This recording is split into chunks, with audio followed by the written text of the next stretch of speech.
ఈరోజు ఈ కార్యక్రమంలో పాలు పంచుకోవడానికి నాకు అవకాశం కల్పించిన చాగంటి కోటేశ్వరరావు గారికి, అదేవిధంగా జొన్నవిత్తుల వారికి, మండలి బుద్ధప్రసాద్ గారికి మీ అందరికీ కృతజ్ఞతలు తెలియజేసుకుంటూ, నేను కూడా చాగంటి వారి ప్రసంగం ఇంతవరకు ఎప్పుడు ప్రత్యక్షంగా వినలేదు. దానికోసం నేను కూడా ఎంతో ఆతృతగా ఎదురు చూస్తున్నాను. ఎందుకంటే నేను ప్రతిరోజు ముంబై నగరంలో ఇంటి నుంచి ఆఫీస్కి వెళ్ళడానికి నాకు అరగంట సమయం పడుతుంది. ఆ అరగంట సమయంలో కూడా నా కారులో చాగంటి వారి అన్ని ప్రసంగాలు నా దగ్గర ఉంటాయి.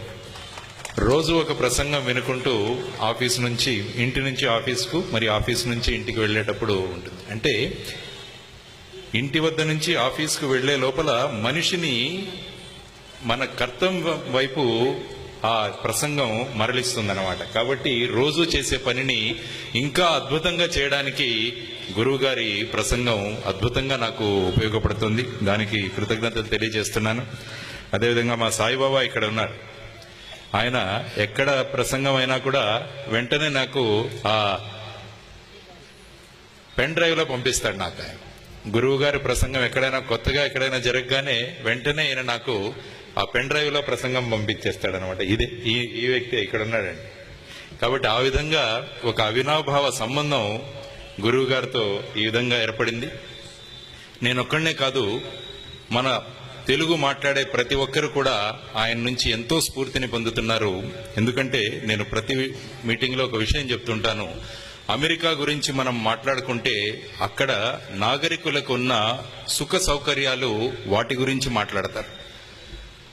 బ్రిటన్లో ఉన్న వాళ్ళ గురించి మాట్లాడమంటే వాళ్ళు ఏమంటారంటే అక్కడ ఉన్న రాణి యొక్క అధికారాన్ని ఏ విధంగా ఇంకా పెంచాలి అని అక్కడ ప్రజలు భావిస్తారు.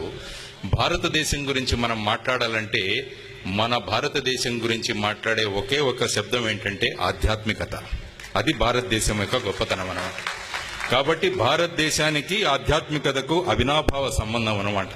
ఎప్పుడైతే ఈ ఆధ్యాత్మికత నెమ్మదిగా తగ్గుముఖం పడుతుంటుందో అప్పుడు ఒక మహానుభావుడు ఖచ్చితంగా వెలుగొందుతాడు, అతను జన్మ తీసుకుంటాడనమాట. అక్కడ మత్తులో పడి ఉన్న భారతదేశాన్ని మళ్ళా ఆధ్యాత్మికతను గుర్తు చేయడానికి వచ్చిన మహానుభావుడు స్వామి వివేకానంద. ఆయన వచ్చి అక్కడ ఉన్న యువతరాన్ని ఉత్తేజపరిచి మళ్ళా వాళ్లను స్వాతంత్ర సంగ్రామానికి పురికొల్పిన మహానుభావుడు స్వామి వివేకానంద. ఆయన తరువాత అదేవిధంగా మనం ఆధ్యాత్మికత నుంచి దూరంగా వెళుతున్నందువలన మన సమాజంలో ఏ విధమైన నేరాలు, ఘోరాలు ఇవన్నీ జరుగుతున్నాయో మీరు ప్రతిరోజు పేపర్లో చదువుతుంటారు. దీనికి ముఖ్య కారణం ఏంటంటే మనం ఆధ్యాత్మికత నుంచి దూరంగా వెళ్ళిపోతున్నాం అనమాట. We are becoming more and more materialistic.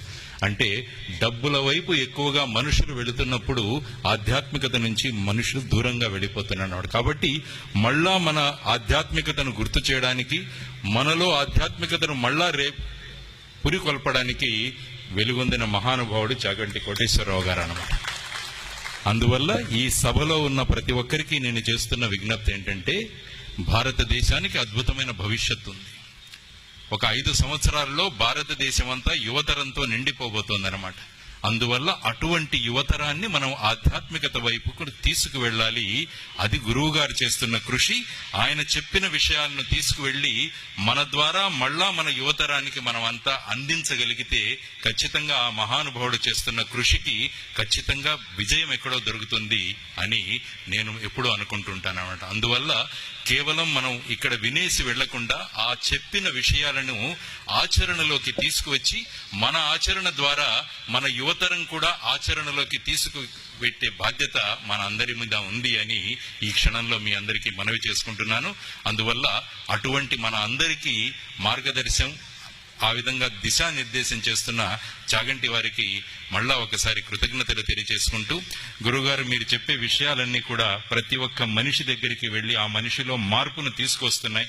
కాబట్టి ఈ విధమైన మార్పును మనమంతా కలిసి తీసుకొద్దాం అన్నది ఈ సభలో ఉన్న మా అందరి యొక్క ఉద్దేశం. కాబట్టి మీరు చేస్తున్న కృషికి శతకోటి నమస్కారాలు. ఇటువంటి సభలో నాకు అవకాశం ఇచ్చినందుకు మీ అందరికీ కృతజ్ఞతలు తెలియజేసుకుంటూ సెలవు చేసుకుంటున్నాను. జై హింద్.